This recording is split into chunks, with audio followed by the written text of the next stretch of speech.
ঠিক চাই। তোমরা আসো, দেখে যাও সাংবাদিকরা আজ ঐক্যবদ্ধ। তোমরা মনে করো না সাংবাদিকদের উপর হামলা করলে কিছু হবে না। আজ স্পষ্ট করে বলতে চাই, অনতি বিলম্বে দ্রুততম সময়ের মধ্যে যদি এই সন্ত্রাসীদের গ্রেফতার করা না হয়, এদের আইনের আওতায় এনে কঠোর শাস্তির ব্যবস্থা না করা হয়, আমরা দুর্বার আন্দোলন করে তুলব। এখানে আমাদের খুলনা মহানগর বিএনপির বিপ্লবী সভাপতি আমাদের মনাভাই শফিকুল আলম মনাভাই উপস্থিত হয়েছেন। তিনি আমাদের সঙ্গে একাত্মতা প্রকাশ করেছেন। এখানে সাংবাদিকদের শীর্ষ সংগঠন বাংলাদেশ ফেডারেল সাংবাদিক ইউনিয়নের সহকারী মহাসচিব, খুলনা মহানগর বিএনপির সকল তথ্য প্রযুক্তি বিষয়ক সম্পাদক, বিশিষ্ট ছাত্র নেতা, সাবেক ছাত্র নেতা এতেশামুল ভাই এতেশামুল উপস্থিত আছে। এখানে আমাদের সকল সাংবাদিক সংগঠনের নেতৃবৃন্দ উপস্থিত আছে। এখানে আমাদের খুলনা সাংবাদিক ইউনিয়নের সাধারণ সম্পাদক এবং ফেডারেল সাংবাদিক ইউনিয়নের নেতা হেদায়েত হোসেন মোল্লা উপস্থিত আছেন। আমি আশা করব অন্তত এই সন্ত্রাসী হামলার ইস্যুতে আমরা ঐক্যবদ্ধ থাকব এবং ঐক্যবদ্ধভাবে আন্দোলন করে চলব। আমাদের অস্তিত্বের ব্যাপার। আজ আমাদের উপর এখানে হামলা হবে, এরপরে রাস্তাঘাটে হামলা হবে, এরপরে আমাদের বাড়িতে হামলা হবে। আমরা কোনোভাবে এটা হতে দেব না। আমরা স্পষ্ট করে বলতে চাই, অনতি বিলম্বে এই সন্ত্রাসীদের গ্রেফতার করা হোক এবং এদের কঠোর শাস্তি নিশ্চিত করা হোক। এরা যদি কোনো দলের সঙ্গে সম্পৃক্ত থাকে, এদের সেই দলের থেকে ব্যবস্থা নেওয়া হোক এবং যেসব কর্মীরা এর সঙ্গে যুক্ত থাকবে তাদের বিরুদ্ধেও ব্যবস্থা নেওয়া হবে। এটা আমরা আশা করি, এটা খুলনার সাংবাদিক সমাজ আশা করে, এটা বাংলাদেশের সাংবাদিক সমাজ আশা করে। আজকের এই আন্দোলন সংগ্রামে আপনারা যারা উপস্থিত হয়েছেন, আমাদের পরবর্তী প্রত্যেকটা কর্মসূচির সঙ্গে আপনারা আমাদের সঙ্গে থাকবেন বলে আমরা আশা করি। আজকের মতো আমি এখানে আমার বক্তব্য শেষ করছি। ধন্যবাদ সকলকে।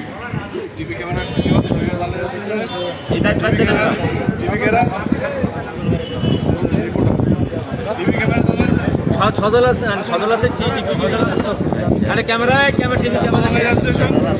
আজিজুল আছে না, আজিজুল আছে এ পর্যায়ে বাংলাদেশ ফটো আজকের এই কর্মসূচিতে সংহতি প্রকাশ করে বক্তব্য রাখছেন বাংলাদেশ ফটো অ্যাসোসিয়েশন খুলনা জেলা কমিটির সাবেক সভাপতি বাপ্পি খান। সংক্ষেপে বক্তব্য রাখছেন বাপ্পি খান। পরিবারের সত্যি আজকে খুবই পরিতাপের বিষয় যে আমাদের আজকে এমন একটা পরিস্থিতির শিকার হতে হয়েছে। আমরা খুবই আনন্দঘন পরিবেশের মধ্যে ছিলাম, আমরা একটা নির্বাচনী আমেজের মধ্যে ছিলাম, তার ভিতরে এরকম একটা দুর্ঘটনা, এটা আমরা সত্যি সাংবাদিক সমাজ আশা করিনি। আমি সবাইকে বলবো যে আমরা যারা আজকে যেরকমভাবে ঐক্যবদ্ধ হয়েছি, এইভাবে যদি আমরা ঐক্যবদ্ধ থাকি তাহলে সন্ত্রাসীরা পার পাবে না। তাদেরকে আমরা ধরে আমরা ঠিকই পুলিশে সোপর্দ করে দেবো। আমি সর্বোপরি সবাইকে বলতে চাই যে এই আজকে যারা এই দুর্ঘটনা ঘটিয়েছে তাদেরকে যাতে শাস্তির ব্যবস্থা করা হয়, সেজন্য আমি অনুরোধ জানাচ্ছি এবং সাংবাদিকদের নিরাপত্তার জন্য দাবি জানাচ্ছি এবং আমি প্রধানমন্ত্রীর কাছে আবেদন করছি যে আমরা খুলনার সাংবাদিকরা আজ অসহায় হয়ে রাস্তায় নেমে পড়েছি, আপনারা আমাদের দিকে একটু তাকান, দেখেন আমাদের কি অবস্থা। আমরা নির্বাচনের জন্য যেখানে আমরা মুখর সেই জায়গাটা এসে এই যে কালো থাবা, এটা থেকে আমরা পরিত্রাণ চাই। এখন আমরা এই বর্তমান সময়ে এটা আমরা আশা করিনি। আমরা এই জন্য আমি বলবো যে অবশ্যই অবশ্যই অবশ্যই এই সন্ত্রাসীদের গ্রেপ্তার করে তাদের দৃষ্টান্তমূলক শাস্তি দাবি জানাচ্ছি। সবাইকে ধন্যবাদ। আমাদের আজকের এই প্রতিবাদ কর্মসূচি একত্রিত প্রকাশ করেছেন টিভি ক্যানাডা জার্নালিস্ট অ্যাসোসিয়েশনের সম্মানিত নেতৃবৃন্দ। তাদের পক্ষ থেকে সংক্ষেপে বক্তব্য রাখছেন সংগঠনের সভাপতি আজিজুল ইসলাম। সংক্ষেপে টিভি ক্যামেরা জার্নালিস্ট অ্যাসোসিয়েশনের খুলনা জেলা কমিটির সম্মানিত সভাপতি আজিজুল ইসলাম সংক্ষেপে বক্তব্য রাখছেন। আসসালামু আলাইকুম। আসলে আজকে আমরা যে এখানে দাঁড়িয়েছি, দাঁড়ানোর কথা না, যেহেতু একটা নির্বাচন কেন্দ্রে বহির্গত যেসব লোকজনরা প্রেস ক্লাবে এসে হামলা চালিয়েছে এর তীব্র নিন্দা ও প্রতিবাদ জানাই। ভবিষ্যতে যাতে এই ধরনের ঘটনা আর না ঘটে সেই কারণে আমাদের যারা সিনিয়র নেতৃবৃন্দ এখানে উপস্থিত আছেন তাদের কাছে দাবি যে নির্ভীকভাবে যাতে খুলনা শহরে সাংবাদিকরা আমরা যারা মাঠে কাজ করি আমরা জানি ভালোভাবে কাজকাম করতে পারি এবং প্রেস ক্লাবে যে নির্বাচনটা হচ্ছে উৎসবমুখর পরিবেশে এই নির্বাচনটা যদি সেইভাবে হয় সেই আশা ব্যক্ত করে আমি আমার বক্তব্য শেষ করছি।